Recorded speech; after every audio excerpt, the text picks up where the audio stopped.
قلب سلیم کسے کہتے ہیں؟ اللہ پاک قرآن کریم میں ارشاد فرماتا ہے، یوم لا ینفع مال ولا بنون الا من آت اللہ بقلب سلیم۔ پارہ نمبر 19، سورہ شعراء، آیت نمبر 88۔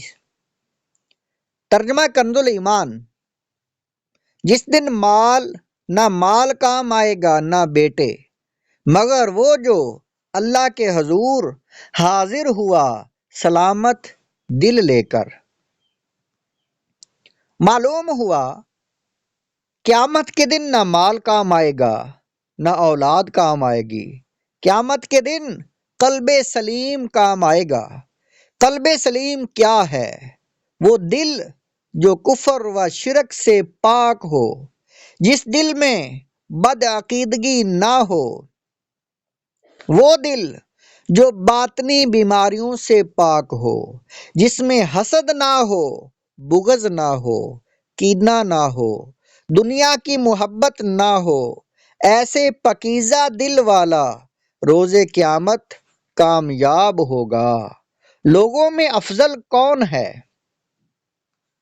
حضرت عبداللہ بن عمر رضی اللہ تعالی عنہ فرماتے ہیں، پیارے آقا نور والے مصطفیٰ صلی اللہ علیہ وآلہ وسلم کی پاک بارگاہ میں عرض کیا گیا، ای الناس افضل یا رسول اللہ صلی اللہ علیہ وآلہ وسلم، لوگوں میں افضل کون ہے؟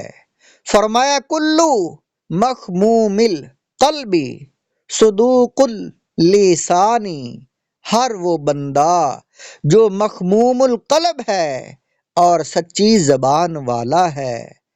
صحابہ کرام علیہم الرضوان نے عرض کیا، یا رسول اللہ، یا حبیب اللہ صلی اللہ علیہ وآلہ وسلم، صدوق اللسان یعنی سچی زبان والا کسے کہتے ہیں؟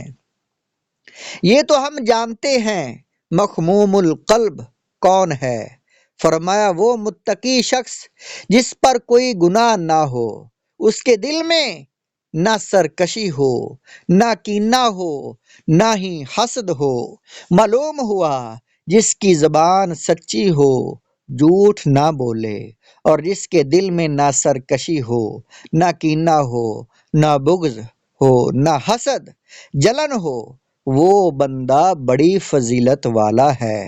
شیخ طریقت امیر اہل سنت دامت برکاتہم العالیہ بارگاہ رسالت میں استغاثہ پیش کرتے ہیں، جھوٹ سے، بغض و حسد سے ہم بچیں، کیجئے رحمت اے نانائے حسین، صلو علی الحبیب صلی اللہ علیہ وآلہ وسلم۔ یہ حدیث پاک ابن ماجہ کتاب الزہد جلد نمبر 4 صفحہ نمبر 475 اور حدیث نمبر 4216 ہے۔ 3 مرتبہ جنت کی بشارت ملی۔ صحابی رسول حضرت انس بن مالک رضی اللہ تعالیٰ عنہ فرماتے ہیں، ہم مالک جنت قاسم نعمت صلی اللہ علیہ وآلہ وسلم کی خدمت میں حاضر تھے۔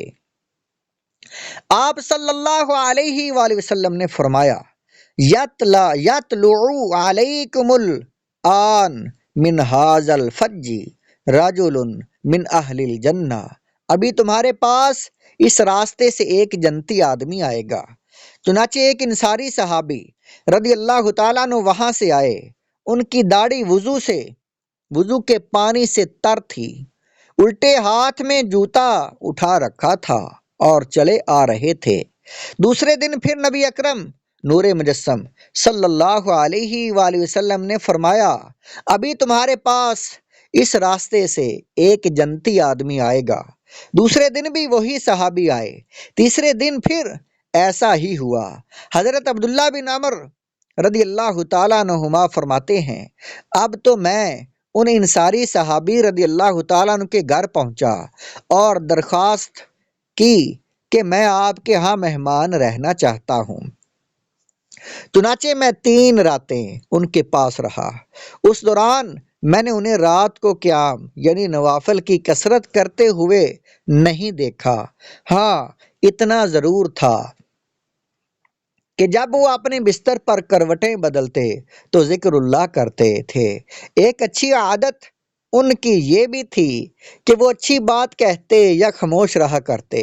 جب 3 راتیں گزر گئیں تو میں نے انہیں اصل بات بتائی کہ پیارے آقا مکی مدنی مصطفیٰ صلی اللہ علیہ وآلہ وسلم نے 3 دن مسلسل جنت کی بشارت عطا فرمائی اور تینوں دن اس بشارت کے مستحق آپ ہی ہوئے۔ میں چاہتا تھا کہ آپ کے پاس رہ کر آپ کا عمل دیکھوں، لیکن مجھے تو آپ کا کوئی زیادہ عمل دکھائی نہیں دیا۔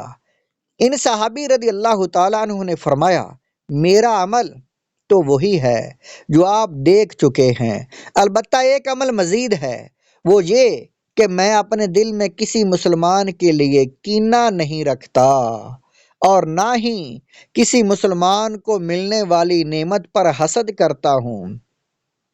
حضرت عبداللہ بن عمرو رضی اللہ تعالی عنہما فرماتے ہیں، ہاں یہی وہ وصف ہے جس نے آپ کو اس مقام تک پہنچا دیا۔